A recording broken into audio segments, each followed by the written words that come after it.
Press note আছে যেটা আমরা দিল্লিতে পড়েছি এবং এটা আমরা কলকাতায় পড়েছি। এই একই জিনিস আমরা আগরতলা আপনারা যারা বন্ধুরা আছেন আমাদের আপনাদেরকে আমরা জানাতে চাই। তো এই প্রেস নোটটা আমরা ইতিমধ্যে আগরতলা প্রেস ক্লাবকে ইমেল দিয়েছি।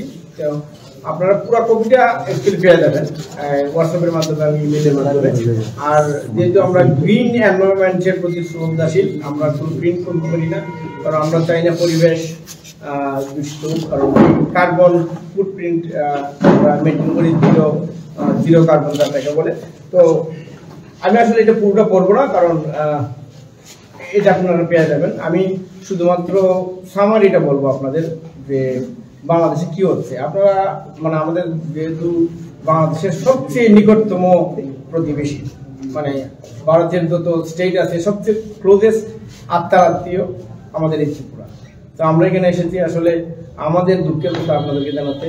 আমি তাই তথাকথিত এই আমাদের যে নর্মালি প্রেস নোট আমি রিডিং করবো না, আমি দিদিকে অনুরোধ করবো একটা সামারি দিতে, just what going on in Bangladesh. এইটা একটু দিদি বলবেন।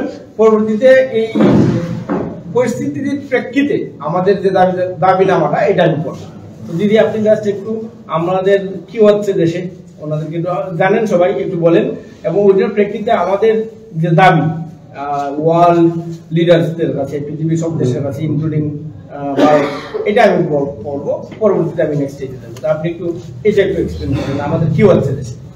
প্রথম সবাইকে নমস্কার আর অনেক অনেক কৃতজ্ঞতা, ধন্যবাদ। আপনারা আমাদের পাশে ছিলেন, পাশে আছেন এবং আপনারা অনেক সরব ছিলেন। তখন থেকে বাংলাদেশের মাইনরিটিদের উপরে অত্যাচার হচ্ছিল। গত 5 আগস্টের পর থেকে আপনারা জানেন সারা বাংলাদেশ জুড়ে প্রত্যেকটা জেলায়, প্রত্যেকটা উপজেলায় আমাদের সনাতনী ভাই বোনদের উপরে, সনাতনী পরিবারের সাথে অনেক অনেক অন্যায় হয়েছে, অত্যাচার হয়েছে।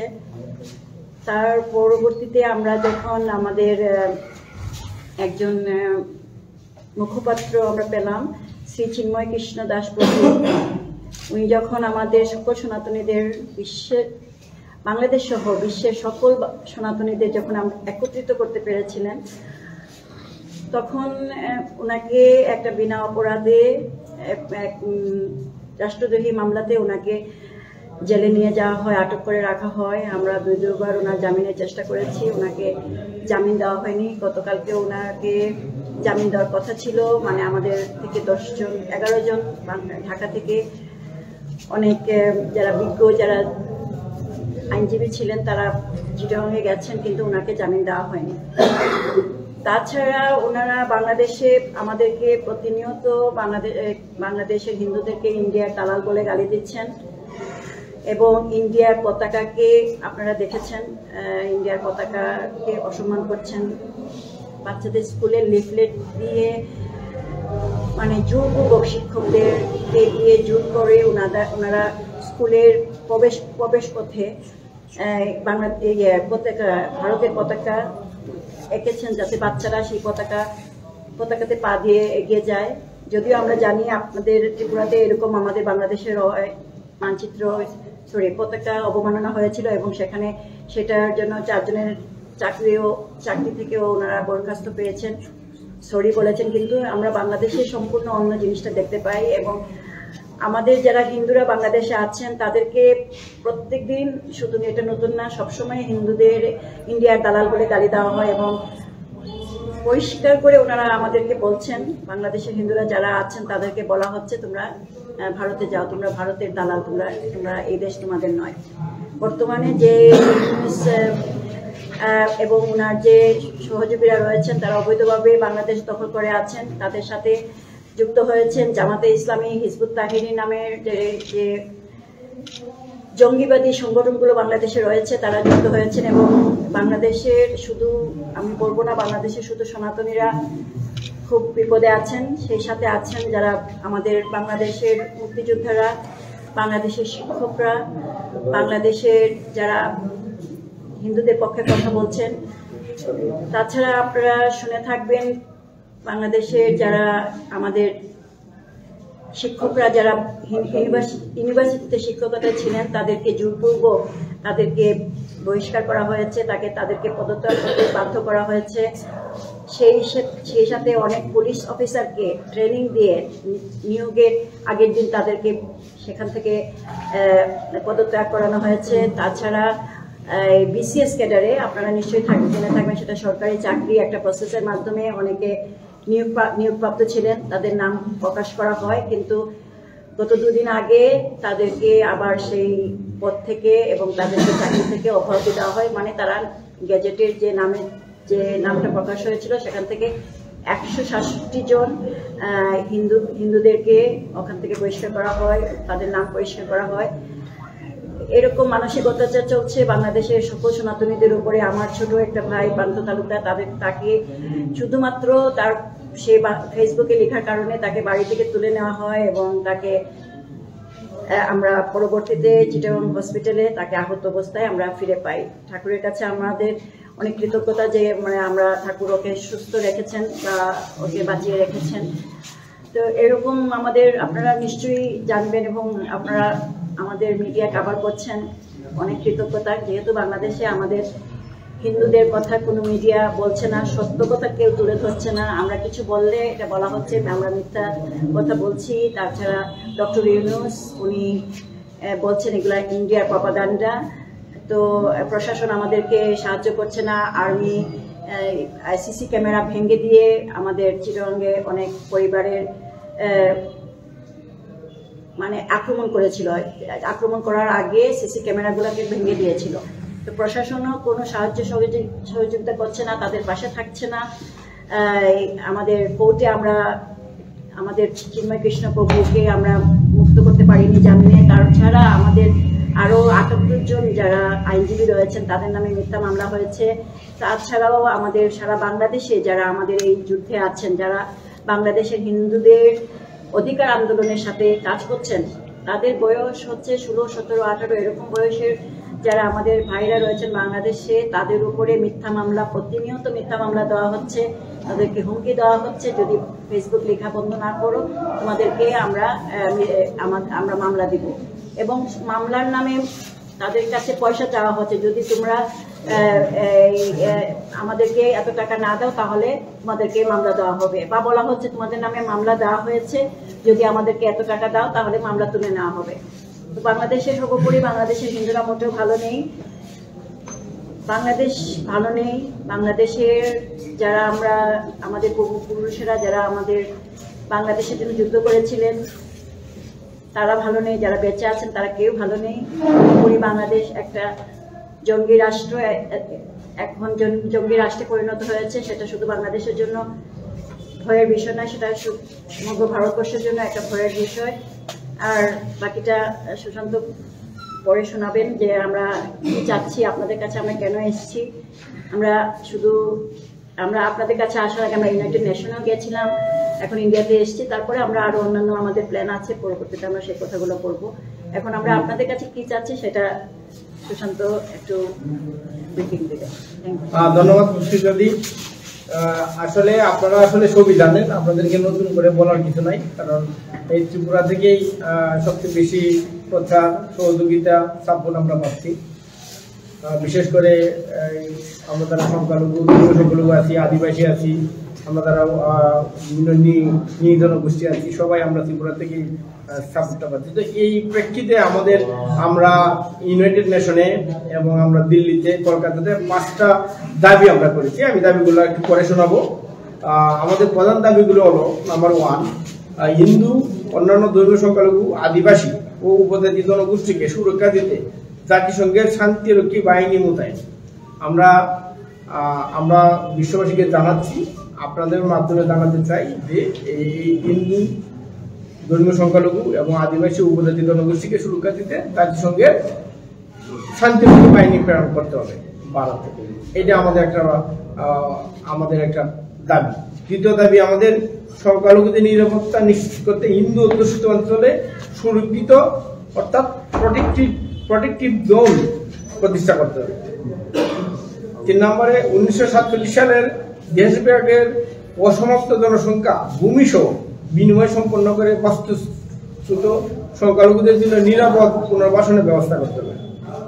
4 নম্বরে, ভারত উদারভাবে জাতিসংঘের শান্তিরক্ষা কোটার জন্য বাংলাদেশকে সমর্থন প্রদান করে আসছে, কিন্তু ঢাকা বর্তমান ও জিহাদিস্ট প্রশাসনের প্রেক্ষাপটে আমরা ভারত সরকারকে অনুরোধ জানাই যে তারা তাদের কৌশল পুনর্বিবেচনা করুক এবং তাদের অবদানকে গণতান্ত্রিক ও মানবিক মূল্যবোধের সঙ্গে সামঞ্জস্যপূর্ণ করে তুলুক। পরিশেষে আমাদের 5 নম্বর দাবি, জাতিসংঘ শান্তিরক্ষা মিশনের সশস্ত্র বাহিনী যারা দেয় সেই দেশগুলোকে নিশ্চিত করতে হবে যে তাদের সেনারা জাতিসংঘের শূন্য সহনশীলতা নীতির প্রতি অনুগত। আমরা ভারত সরকারকে অনুরোধ জানাই যে তারা জাতিসংঘ এবং অন্যান্য সদস্য দেশগুলোর প্রতি আহ্বান জানান বর্তমান অবৈধ ও শত্রু ভাবাপন্ন বাংলাদেশ প্রশাসনের বিরুদ্ধে নিষেধাজ্ঞা আরোপ করতে, কারণ তারা ধর্মীয় সংখ্যালঘু, আদিবাসী ও উপজাতি জনগোষ্ঠীর মানবাধিকার ও মর্যাদা রক্ষা করতে ব্যর্থ হয়েছে। এই 5টা আমাদের দাবি। আমি যদি সামারি করি আপনাদের জন্য, 1 নম্বরে আমরা চাই যে জাতিসংঘ তাদের শান্তিরক্ষা বাহিনী বাংলাদেশে প্রেরণ করুক। দ্বিতীয়ত আমরা চাই যে ধরেন বাংলাদেশে বেশ কিছু অঞ্চল হিন্দু অধ্যুষিত, এখানে ম্যাক্সিমাম 46% পর্যন্ত কিছু উপজেলা আছে। আমরা চাই ওই সমস্ত উপজেলাকে প্রোটেক্টিভ করতে। তারপরে আছে আমাদের ধরেন 1971 থেকে আজ পর্যন্ত প্রায় 5,000 স্কোয়ার মাইল মানে 5,000 বর্গ কিলোমিটার জায়গা অলরেডি তারা গ্র্যাব করছে। আমাদের এই জায়গাগুলো কিন্তু মালিক ছিল হিন্দু, বৌদ্ধ, খ্রিস্টান, আদিবাসী, উপজাতি তাদের। তো 5,000 স্কোয়ার মাইল কিন্তু আমরা লস্ট করছি। তো আমাদের দাবি এগুলো আমাদেরকে ফিরে দেবো এবং আমাদের যারা এই জায়গাগুলো লস্ট করছে এইগুলো যাতে আমরা পুনর্বাসন করতে পারি। আর 5 নম্বরে আরেকটা জিনিস হলো, আপনাদের ধরেন বাংলাদেশ কিন্তু সবচেয়ে বেশি সৈনিক জাতিসংঘ মিশনে পাঠাচ্ছে, নাম্বার 1 বাংলাদেশ। তো আসলে এই যে বাংলাদেশ বেশি মানুষ পাঠাচ্ছে, সৈন্য পাঠাচ্ছে, এটা কিন্তু ভারতের কোটা। ভারত যেহেতু বাংলাদেশের সাথে বন্ধুত্বপূর্ণ ছিল, ভারত জাতিসংঘ সিকিউরিটি কাউন্সিল যেটা আছে ওটাকে বলতে যে আমরা দিব না, তোমরা সৈনিক পাঠাই দাও। তো আমরা ভারতকে বলছি যে এখন যেহেতু আমাদের বাংলাদেশ নাই, আমরা বলি এটাকে নিউ পাকিস্তান। তো নিউ পাকিস্তানকে কেন ভারত তাদের কোটা দেবে? তো আমরা ভারতকে অনুরোধ করছি যে এই কোটাটা যাতে ওনারা ফেরত দেয়, যে এটা যাতে আর বাংলাদেশকে দেওয়া না হয়।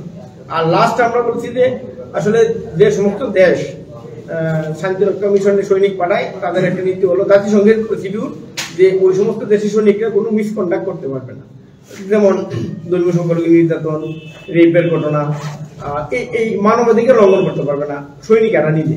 তো আমাদের বেশ কয়েকটা ইনসিডেন্ট আছে বাংলাদেশে যে সৈনিকেরা নিজেই, যেমন দিদি যেটা বলছিলেন যে সিসি ক্যামেরা ব্যাংকে তারা লুটপাট করছে সৈনিকরা নিজেই।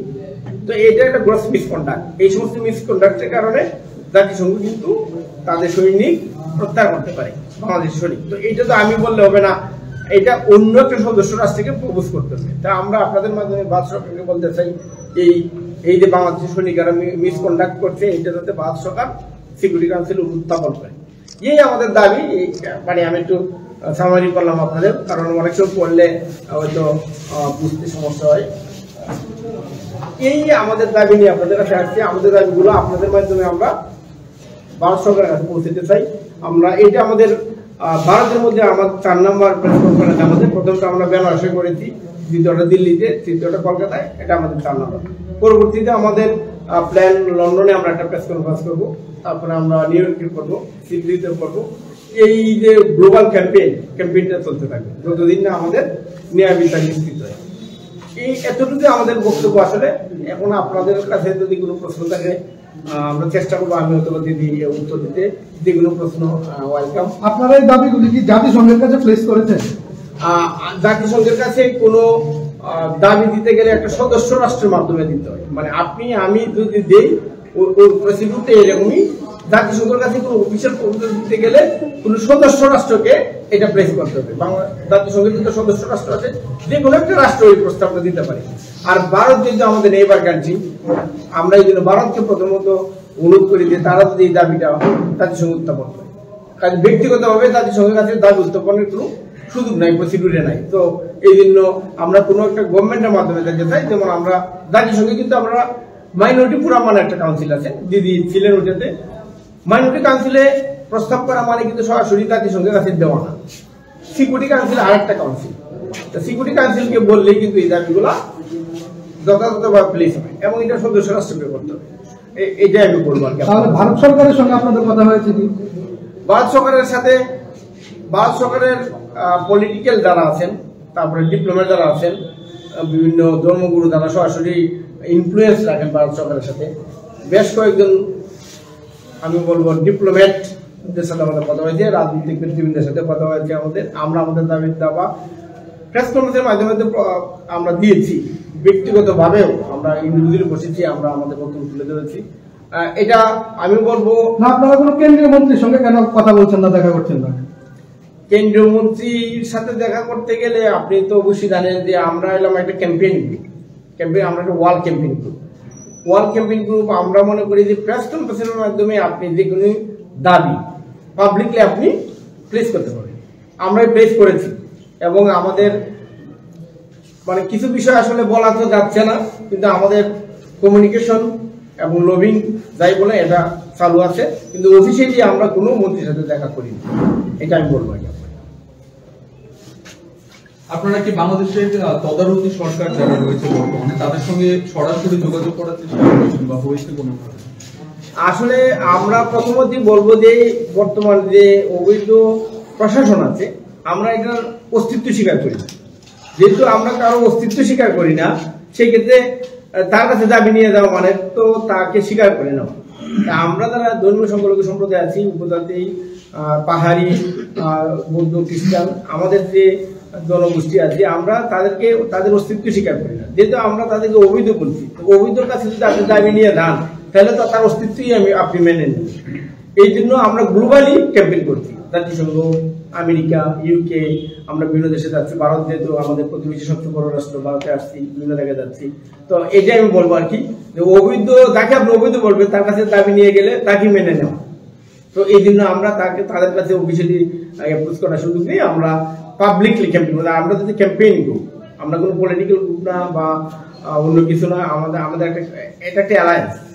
মানে পৃথিবীর সব দেশেই বেঙ্গলি হিন্দুদের নিয়ে কাজের সংগঠন আছে, তো প্রত্যেকটা দেশ মিলে আমরা একটা অ্যালায়েন্সের আমরা ইউকে পার্ট, আমরা কিন্তু আমাদের সাথে অন্যরা ছিলেন, যেহেতু তারা ব্যাক করছেন, তো আমরা এখানে আসলাম আর কি। একই জিনিস কিন্তু সব থেকে আমরা করছি বলছি। আমি মনে করি যে আপনার প্রশ্নের উত্তরে এটাই বলা যায়। আচ্ছা, আমার একটা প্রশ্ন, এটা হচ্ছে এই যে 1971-এর পরে, হ্যাঁ, মানে আসলে 47 সালে দেশ ভাগ হওয়ার পরে আমরা সবসময়ই আমরা লক্ষ্য করছি যে এটা হিন্দু মুসলিম একটা কনফ্লিক্ট আগেও ছিল, হ্যাঁ, এবং বেশ একটা বড় অংশ চলেও আসে। তারপর এই 71 সনের পরে আমরা দেখলাম যে এই যে ব্রহ্মচারী, হ্যাঁ, মানে ওনার নেতৃত্বে হিন্দুরা একটু দাঁড়াতে চেয়েছিল, এবং হয়তোবা এর জন্যই তাদের এত বেশি আক্রোশ। তো এখন আপনার কি মনে হয় হিন্দুরা কি ওই দেশে মানে কতদিন টিকে থাকতে পারবে?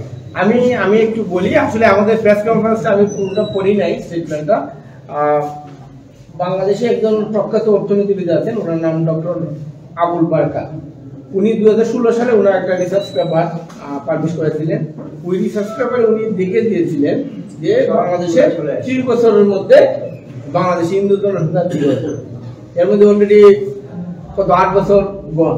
তার মানে উনি বলছেন যে বাই 46 হিন্দু জনসংখ্যা 0। বাট বর্তমান প্রেক্ষিতে যদি হিন্দুরা স্ট্যান্ড আপ না করে, যদি তারা প্রতিরোধ করে না করে, এটা 2035 সালের মধ্যে 0 হওয়ার সম্ভাবনা আছে। এবং এইবার ভারত সরকার যদি তার বর্ডার বন্ধ না করতো, এইবারই কিন্তু মানে এক্সিস্টিং 7% এর 1-2% কিন্তু ভারতে ঢুকে যাবে। তো এইটা হয়তো ভারত সরকারের স্ট্র্যাটেজিক্যালি বাংলাদেশি সংখ্যালঘুদের জন্য একটা ভালো কাজ করেছে, কারণ ওনারা বর্ডার বন্ধ করেছে। ওনাদের বর্ডার বন্ধ করার কারণেই কিন্তু মানুষ বলে না, দেয়ালে ফিসটাকে কিন্তু মানুষ দাঁড়ায়। যখন বাংলাদেশের হিন্দু, বৌদ্ধ, খ্রিস্টান যারা আছে, পাহাড়ি, উপজাতি, তারা যখন দেখলো যে তাদের দায় আমার টাকা নেই, তখন তাদের কি করতো, তাহলে মরি, ফাইট করি।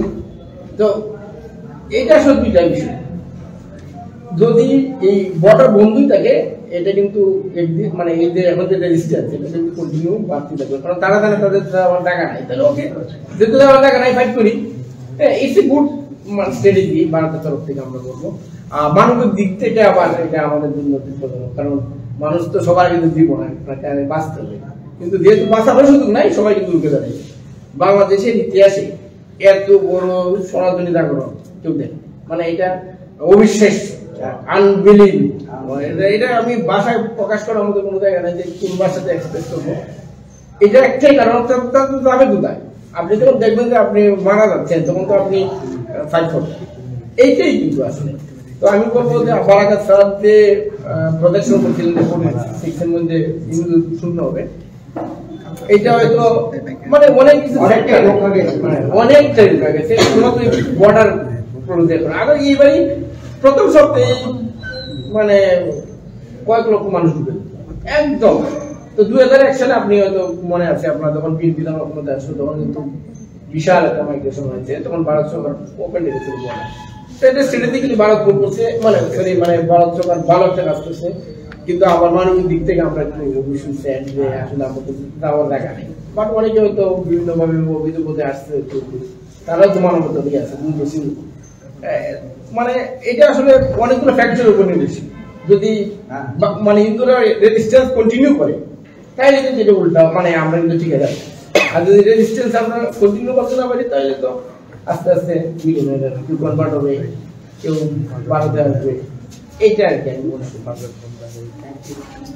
আচ্ছা, জামাতে ইসলামী মতো কিছু সংগঠন বললেন যে প্রভাব একটা বিস্তার করছে দেশের মধ্যে, কি মনে করেন মিনি পাকিস্তানও করছে? না, আমরা বলি এটাকে আমরা বাংলাদেশকে কিন্তু আমরা যারা রাইট অ্যাক্টিভিস্ট আছি, মানুষের অধিকার নিয়ে কাজ করি, আমরা কিন্তু এটাকে আর বাংলাদেশ বলি, এটার নাম মানে শেরোনিম নিউ পাকিস্তান।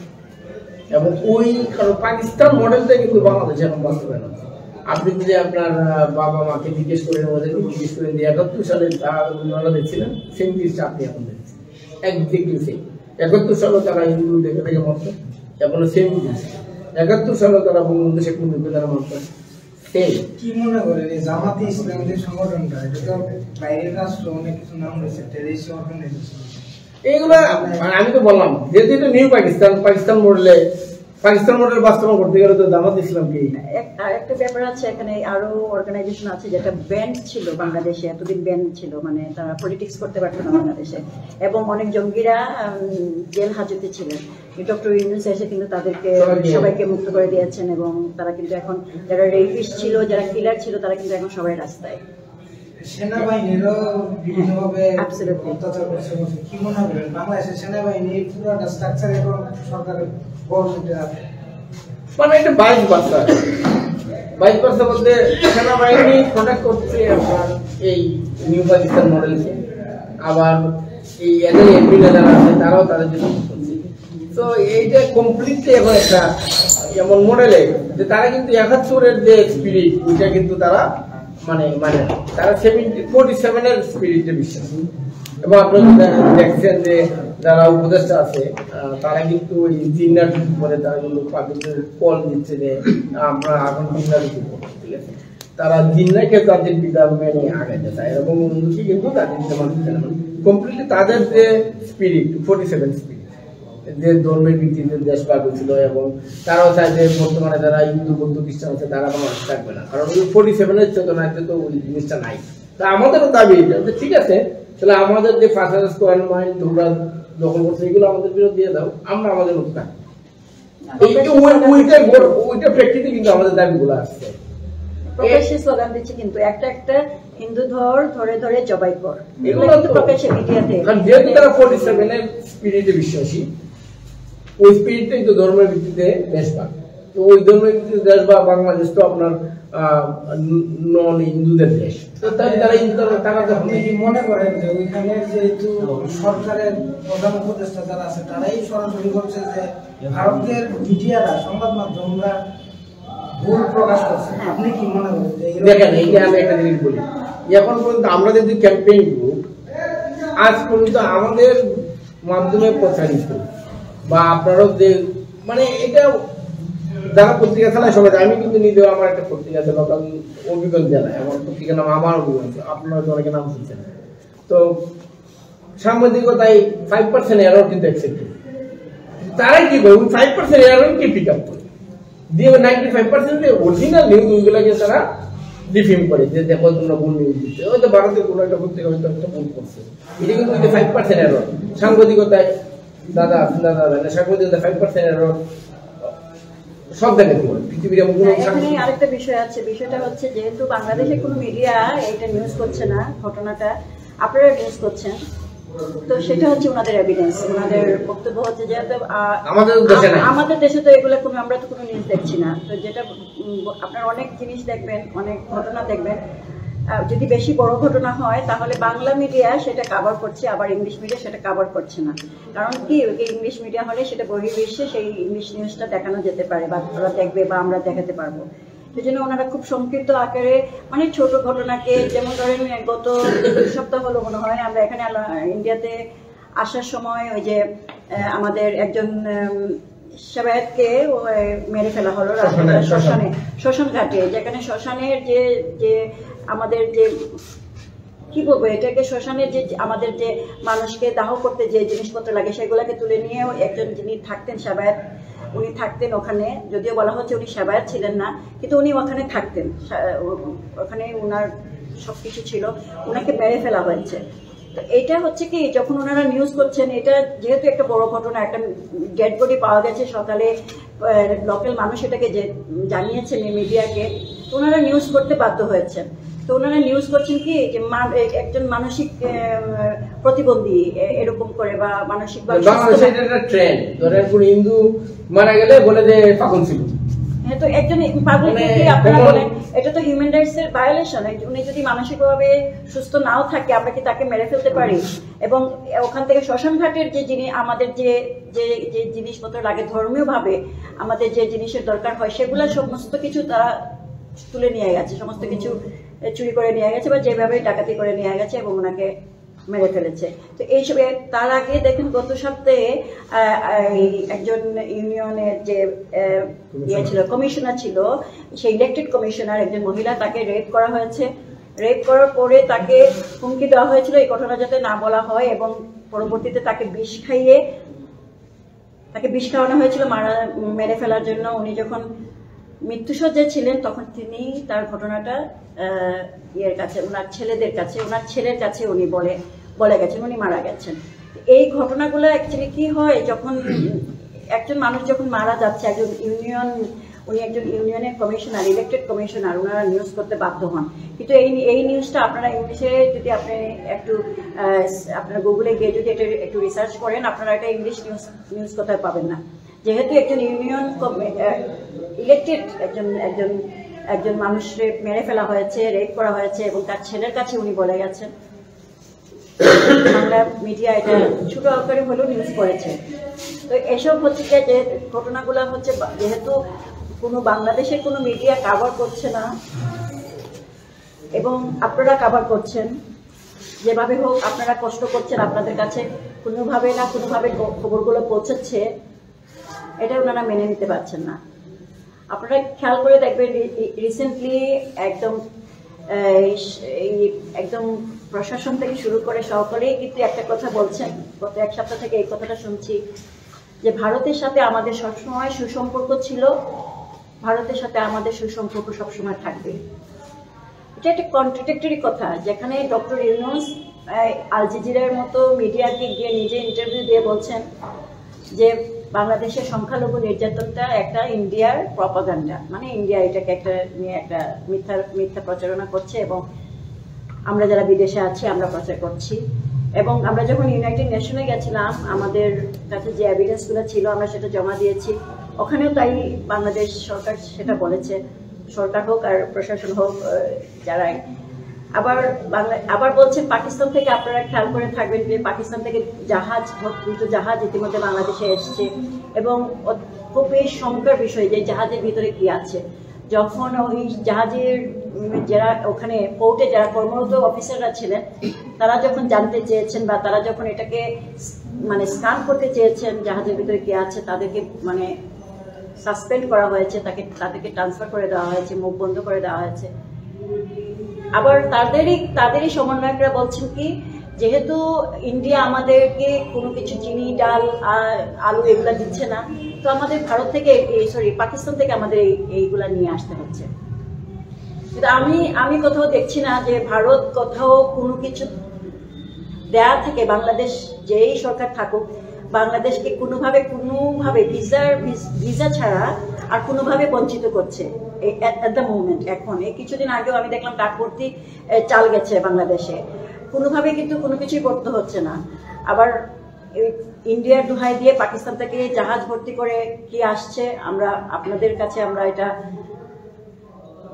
মানে আমরা বিনীতভাবে অনুরোধ করছি, আপনারা এগুলো পরিষ্কার করুন, যে আপনারা জিজ্ঞেস করুন যে পাকিস্তান থেকে জাহাজ ভর্তি করে কি আসছে। যদি ওখানে আলু থাকে, চিনি থাকে, যাই থাকে, সেটা কেন খুলে দেখানো যাবে না, সেটা কেন পাবলিকলি করা যাবে না?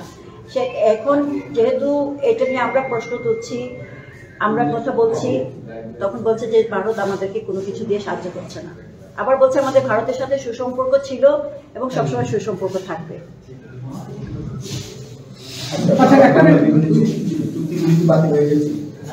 চুক্তিগুলো স্টে অবস্থায়, ইমপ্লিমেন্টেশনে নাই, এগুলো সেভাবে আছে।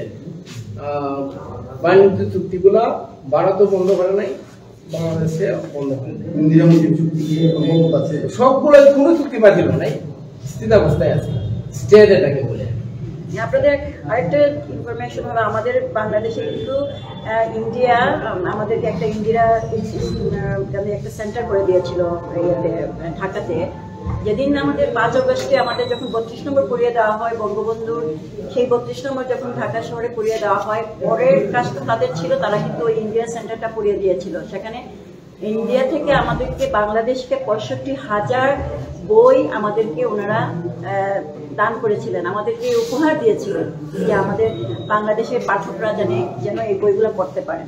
সেই 65,000 বইও এই ইন্দিরা সেন্টারের সাথে 65,000 বইও পড়ে দেওয়া হয়েছিল 35 নম্বর বাড়ি পোড়ার সাথে সাথে।